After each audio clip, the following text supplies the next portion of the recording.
What's up, Attack MMA? I'm your host, Zach Weicker, and today we got a very special guest. He's a professional fighter with a 13-3 record and recently coming off a huge victory, punching his ticket into the PFL Playoffs. Please welcome Impa Kasanganay. Impa, how you doing today? I'm great. Thanks for having me. I appreciate you. Of course, man. And before we talk about your big win, your upcoming fight, I kind of like to let the people kind of know your background. So, how and when did you originally get into MMA? So 23 turned 24, 29 now. Just finishing up college and I've always liked warrior cultures. I've loved learning about martial arts. I never trained and until that time, but that always had a big interest to me. When I was a kid, I would like read stories about gladiators, warriors in the Bible. It didn't matter, like just as long as I could like learn about some kind of warrior, it was always in my just something that really piqued my interest. And then one day I was watching a fight in college, like on I think it was a Bellator fight, I think, or some show, but it wasn't the UFC, but I just remember I was watching some show and then I was like, I'm gonna do that. So I started training, football practice, and I would go train a little bit, and then I had a really cool accounting job, and then I thought, okay, I'm gonna really start. And then, well, a few weeks later, I took my first fight after training, and then I was like, probably should learn how to really fight, And grateful I won, and then I started working this accounting job, and it was wonderful. I would exchange things every day there, but I had to focus full time on fighting at that time in my life, and so that's a long story short. But it took me some time to get that long story short too. But that's what it is now. Definitely, man. And you definitely are a warrior. And you also train with a bunch of warriors at Kill Cliff. So, how do you describe your experience there? And what are your relationships like with your coaches and training partners? I love it at Kill Cliff. It's a place that challenges me for sure. Like never an easy day, never a day that's even like easy. People say it's never an easy day. It's never a day that's not challenging. It's the best way to say it. Um, from head coach Henry Hooft, Greg Jones. They have Nick Lenz, Dieter Navarro, Jason Strout, Dr. Peacock for conditioning, Saeed. Gerald Mearshark's been teaching a lot of jiu-jitsu lately, which has been cool. And there's so many different minds. It's a special place to be. Of course, Gilbert Burns and Michael Chandler, but there's so many people too. Like one of my best friends in who's also in the PFL, Delano Taylor. You have Jason Jackson, dog Aaron Jeffries is in town. He trains the Niagara top team, but he's down here now. So like, for part of his camp, and it's just awesome getting to work with all these different bodies and people and um experience levels. It's a place that challenged me really well, and like Gregory Rodriguez, RoboCop, like we go back and forth all the time. That's my dude. We just love to get after it, and like people that really sharpen you. So I uh, I love Kill Cliff. It's a place like since I've been here, like what is it? I've had 6 fights at Kill Cliff, won 5 of them, right? So like those, it's been it's been it's been a blessing to say the least. To say the least, it's really been a blessing. Really great, man. A bunch of elite fighters there. And I know you mentioned Delano Taylor, then I know you're really close with him. So, what's your relationship like with him? And what's it like to train with one of your best friends on a daily basis? It's a lot of crap talking. Delano's awesome, but no, it's really a brother. He's one of those guys that um in and out of the gym.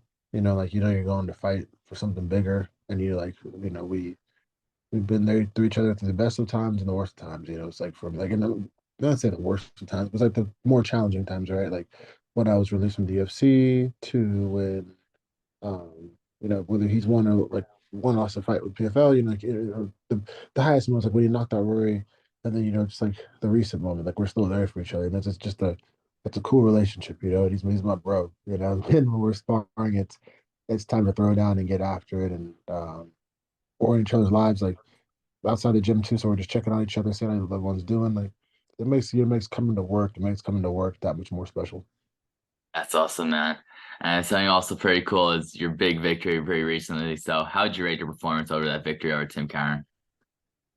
Uh, First time Karen, I'm grateful for that performance, for the fight out. Never like him like performances, I kind of grew up like in a music background. I guess that's an interesting thing. And I think that's where you perform. Like you're here to make a show of it.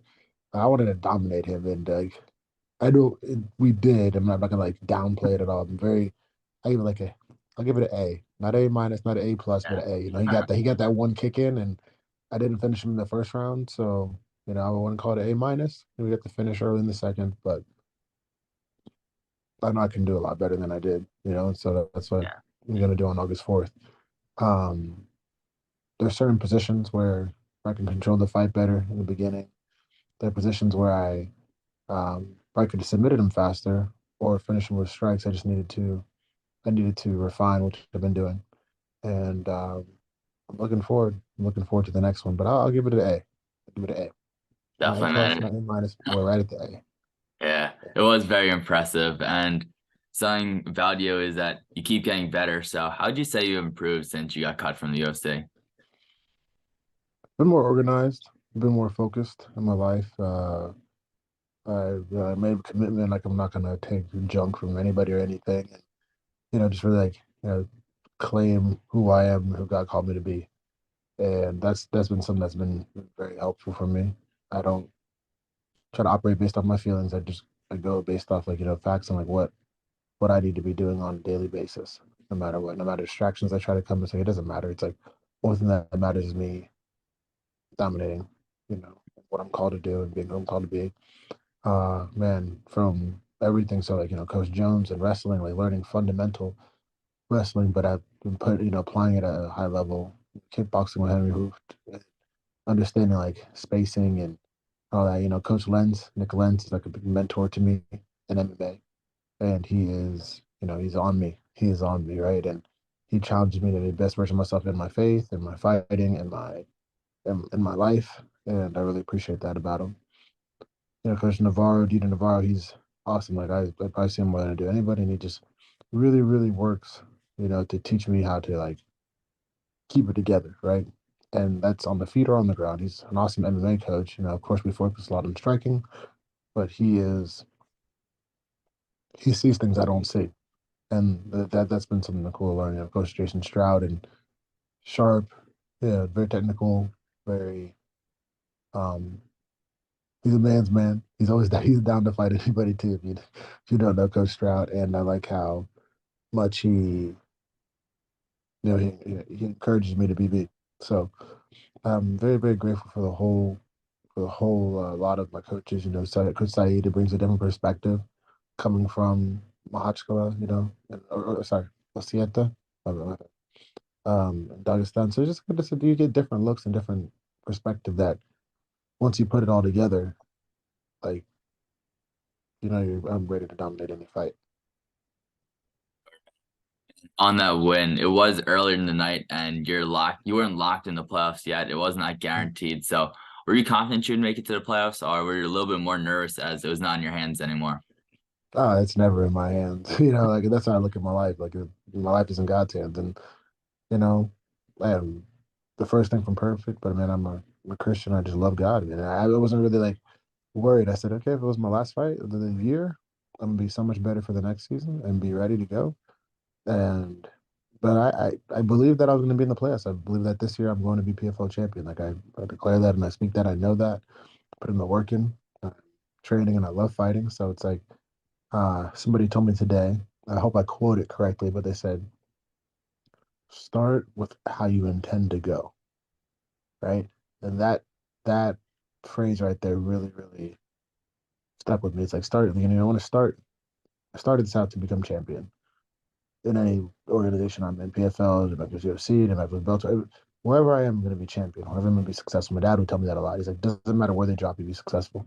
And being in this position, it's like I started where I intend to go, expected myself to be here. So when that decision was coming, like, oh, you got 5 points and all that stuff, I was like, I know why I'm here, and I put my faith in God, and it's gonna work out.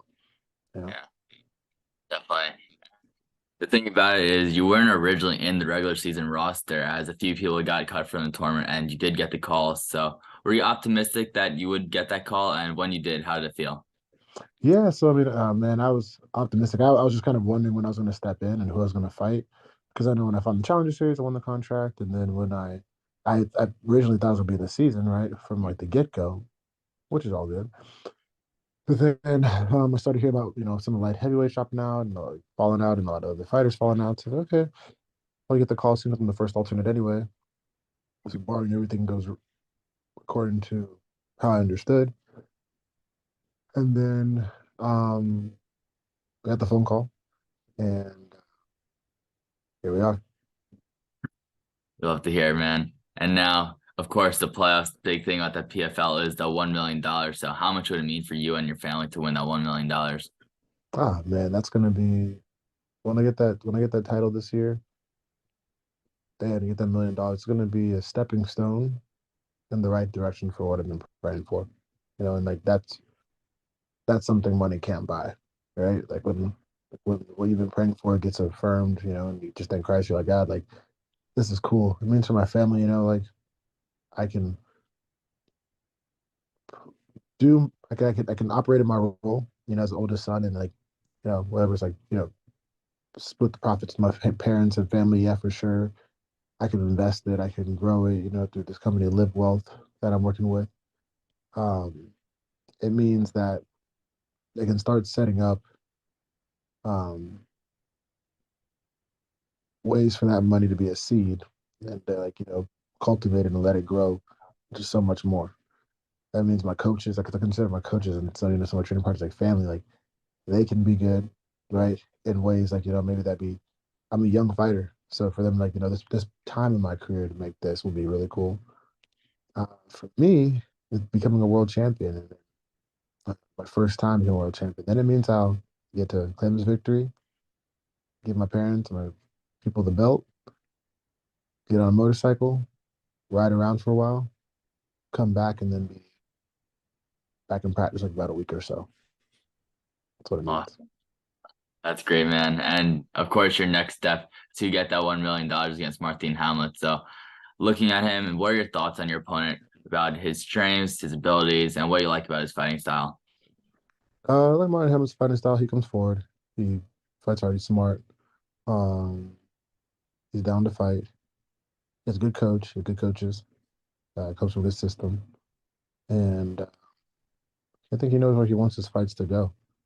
Uh, I like him. I respect him, and like as a fighter, of course I've met him, but I'm saying like, yeah, that's cool. That doesn't whether that matters or not, but I respect him as a fighter. I like him as a fighter, and I'm honored, I'm honored to get in there. Looking forward to claiming victory and moving forward.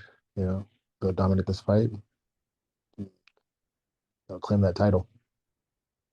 For sure, man. And with all those strengths in consideration, stylistically, how are you looking at this fight? I see that he would want to wrestle, right? But I've seen him strike as well. I think he's gonna want to mix it up, make it a true MMA fight. I think he'll want to wrestle heavy. I think that's where he thinks he could have the most advantage, right? But you know, I'll win in every exchange. I'll dominate from the get go and really, really push the pace on him, and break him early, and just give him that golden bridge to retreat on. For sure. And at the last light heavyweight event, you guys were able to face off. So how is that like, and where's the interactions between you two? That was all respect. We've talked before. It was cool. It's part of it. I always call it smoke and mirrors. Like we're not fighting there, so it wasn't time to fight yet. Um, he wished me the best in my training, and I said thank you. And God bless him, safe travels. He did his job that night. He finished fighting right there, so it wasn't. I don't want to take that moment from him. Right, Yeah, that's his moment to enjoy his time, and go handle business when August 4th comes. He yeah, it was respectful, and it's cool. It's like those are moments you watch as a kid. You're watching on TV, and you're like, look at you now, like you're on ESPN, you're doing this, and you're facing off before a major bout, and that's what it was to me. Nothing more, nothing less. It was all right.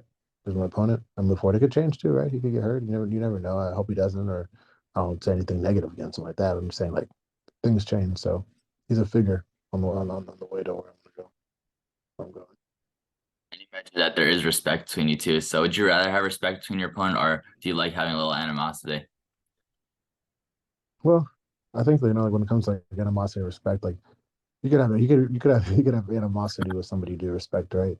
Yeah, I do appreciate the respect. You go there, do your job, move forward. That's cool.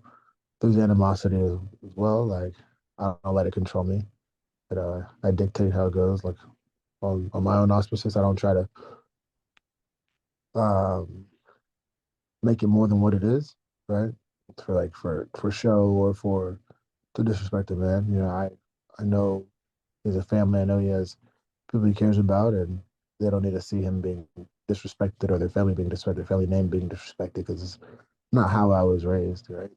I I'd fight my best friend and I'd still respect them and be their best friend after. So when there's an enemy on the path that I don't know, treat the same way, respect. I don't let my focus get jaded because I want to create some kind of tension that doesn't need to be there.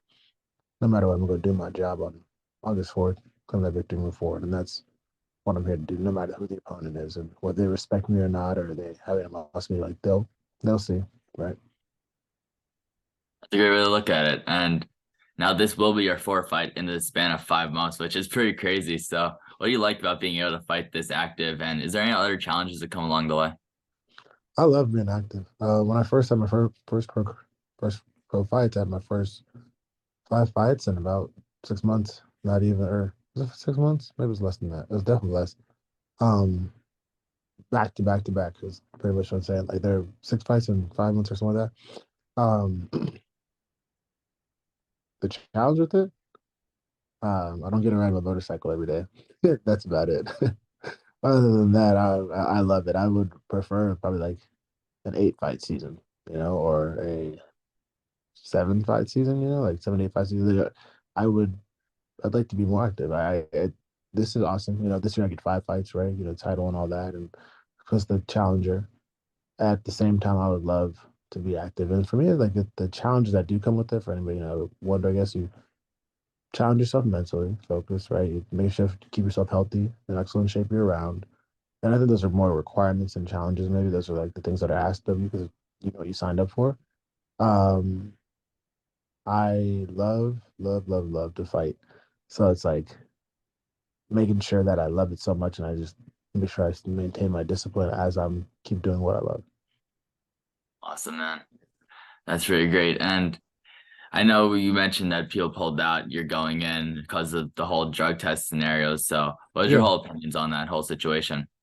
Yeah, like I was talking about, we're not gonna throw dirt on anybody's name. How I look at it is like some of these guys were taking a risk and took a chance to provide for their families for the future. Right. I think they let the money become the main focus of what they're pursuing. I don't agree with that. I like the method that they did. I do understand, and I'm not gonna insult them. Like I said, everybody falls short of God's glory. Like nobody is perfect at any moment of their life. Everybody, like we all have sin, so it's like not for me to cast some kind of like judgmental stone at them and like try to like go at the guys now. Like Rob Wilkinson, respect to him. He was an excellent champion. He fought hard every single fight, no matter whether he cheated or not. Like he knew how to fight and he did what he did. You see in jiu-jitsu, I mean, of course, like they're not punching and striking, but some of the top guys in the world that people respect, their skill set's still there. They maybe have a physical advantage in some ways, but I don't think it always translates well to fighting or anything. Right? It's like how much of an effect does that really have? I pray the guys are healthy, right? I don't want them to have any negative side effects, and it'd be awesome if they brought some of the top dogs back. They're gonna fight them again next year. Um, Grateful that God put me in this position that I keep doing it right. Like I keep my body clean and I keep it clean, and that way I can take advantage of these opportunities and really go take over. Um, I It's just interesting to see that many guys, right? And it made you really wonder, like it made me proud to be part of PFL too because PFL really committed to keeping it clean, and it makes me proud to be part of PFL because they honored the fact that I was always in it. Now I'm in. So I agree with you there. And being a light heavyweight is not the weight class that you've been for the majority of your career, as you've been in Yeah, middleweight, yeah, as you've been as welterweight. So, how do you like being a light heavyweight compared to your previous weight classes? I love it. I do eat healthy year round, but today I gotta have some pizza in the morning, which is nice. um, I love it. It's like I played college football. The biggest I ever was 245, Oh, and then of course, I fought as low as 170. And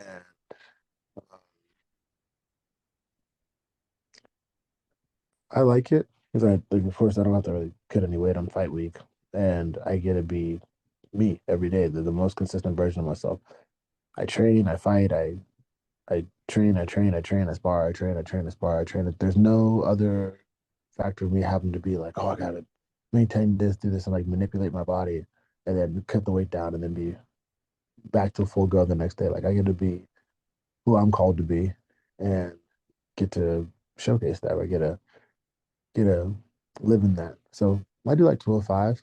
It's natural for my body, and it's cool, especially in a season style, tournament style, where you're consistently going to battle, and it's where it's like having a healthy body and not having to battle attrition destroy their body. So I got to be ahead of that, which I really enjoy. Definitely, man. And my final question for you is, I know you mentioned your motorcycle. I know you're a big motorcycle guy. I Yes, know I saw that you're on a journey of traveling 50 states, 3 countries on your motorcycle. So what yeah, has that whole experience been like for you? man, I love it. I have not hit every state yet, much at all this year, and I'm grateful because it means I'm in the PFL. Yeah. um, which is cool. So I'll have to make those journeys. I have to go get this title. But man, there's nothing like being on a bike for me. I would, if I didn't fight, or even as I do fight, I want to find a way that I can work with motorcycles. And like put that out there that I I love bikes. There's something about them, the way they sound, the way they smell, the way they design them. There's something about motorcycles that just it brings me a different kind of peace. I thank God he put it in my life as a passion of mine. Uh, Seeing different places, exploring, and there's some people who don't ever get to see, like friends who maybe work all day long, families have like 10 kids, so many kids and things like that. Like I get to share those experiences with them, and just and hopefully that people can like feel that they're there. And a motorcycle challenges me to adventure. So I say, Chilobo's track it, commit to the adventure, and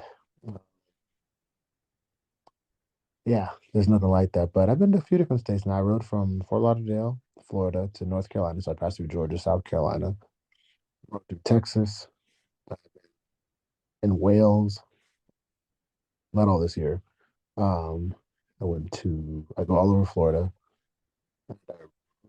North Carolina a little bit. I know I'm missing a place. Oh, Vegas. I rode in Vegas. I rode in Vegas recently, actually.